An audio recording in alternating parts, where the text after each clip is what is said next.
My name is Hilary Cronheim, and I'm the Senior Director of the USGA Golf Museum and Library. One of the reasons that I have the coolest job in golf is because I get to oversee the world's largest collection of memorabilia related to golf. It's like such a privilege, I think, to tell people about the history of golf and how it's so important to American cultural history. It's very much intertwined, so it's kind of fun uncovering that.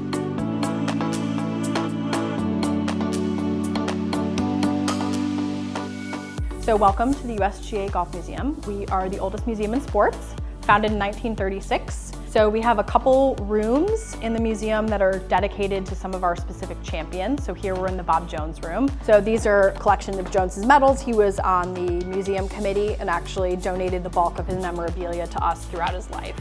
So we have probably the single best collection of Jones artifacts. Next, we have the Hogan room. Ben Hogan, fan favorite with everyone. This is actually one of our visitors' favorite exhibits because everything's told in first person through Jack's perspective. Oh, okay. So this is our Mickey Wright room. As I say, the first of our rooms dedicated to a woman.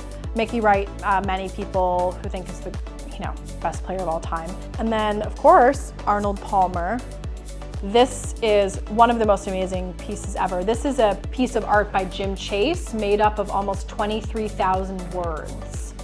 It took him almost 14 years to do, and he basically surprised Arnold Palmer with it, which is nuts. I know. Very cool. Oh, we got our boy Colton Ost up here. Yes, he was here.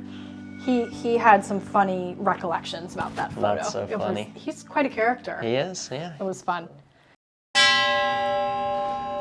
This is sort of our signature Belle of the Ball, the Hall of Champions. Yeah. It houses all of the original trophies as well as the names and places of all of our championships, starting up here in 1895 with the US Amateur, the US Open, and the US Women's Amateur. Wow. We're very proud. We've had women's golf just as long as we've had men's golf, going all the way around to the present. And one of the coolest parts of my job is seeing a champion walk into this room and see their name on the wall.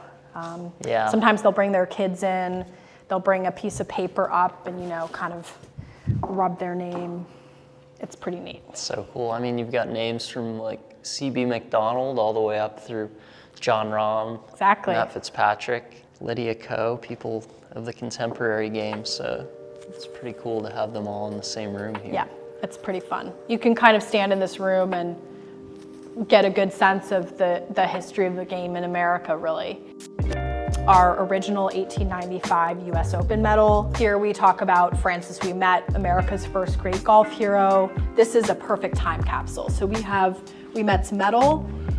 These are the original scorecards belonging to Ouimet, Varden, and Ray, as well as their balls that they used from the playoff. Wow. We talk about golf, it was very active during the war, so we talk about people like Ouimet who played in these Red Cross exhibition matches to raise money for the war effort. This is Calamity Jane II, the club that Bob Jones used to win 10 of his 13 national championships.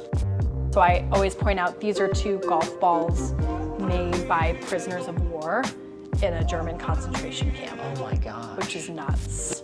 The impact that golf had on people's life, even during the war, is pretty remarkable. So it says they constructed a rudimentary course in a German prison. Yeah, you can see in the photos. Oh my God. This is probably some would say our most famous club. So this is the Moon Club. Alan Shepard, huge golfer. This is a tool that collapses. It's used to collect lunar rock samples. So he put this and the head of the 6-iron and 2 golf balls in a sock and smuggled it, put it in his suit and smuggled it up to the moon. One person at NASA knew what was happening. And he hit 2 golf balls, kind of shanked the first one, and the second one, he said, went for miles and miles. And he kept it. It had to be in quarantine when it came back about a year, and he kept it and donated it to the USGA in 1974. Pretty neat because there just aren't that many things that have been to the moon and come back. So collection storage, where we're going, is you'll see a super secure part of the building with limited to no access outside of museum staff. This is where the fun stuff is. Well, there's a lot of cool stuff down here. So we have championship scorecards. So when the championships are over, they come and they live here at the museum. So Forever? Forever. There's no happier day than when like the US Open scorecards enter through these doors, because I'm like, hallelujah. You see a potter's wheel and a little sculpture of a cat. These I dug out of the dirt in Mickey Wright's garden shed. She and her partner, Peggy Wilson, were amateur sculptors, essentially. Is this a Russian nesting doll? No? It's a Prohibition-era figurine. So you could hide your booze in there. Exactly. A club and a head cover belonging to Ted Rhodes, who was the first African-American to play in the modern US Open. This is Ben Hogan's flight book.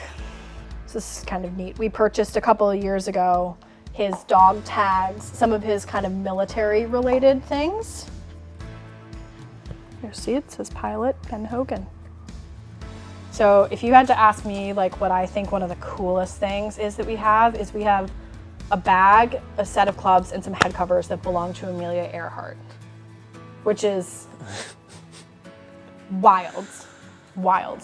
She was quite good friends with Babe Zaharias, so we actually acquired these from the Babe Zaharias Foundation. And they're just like,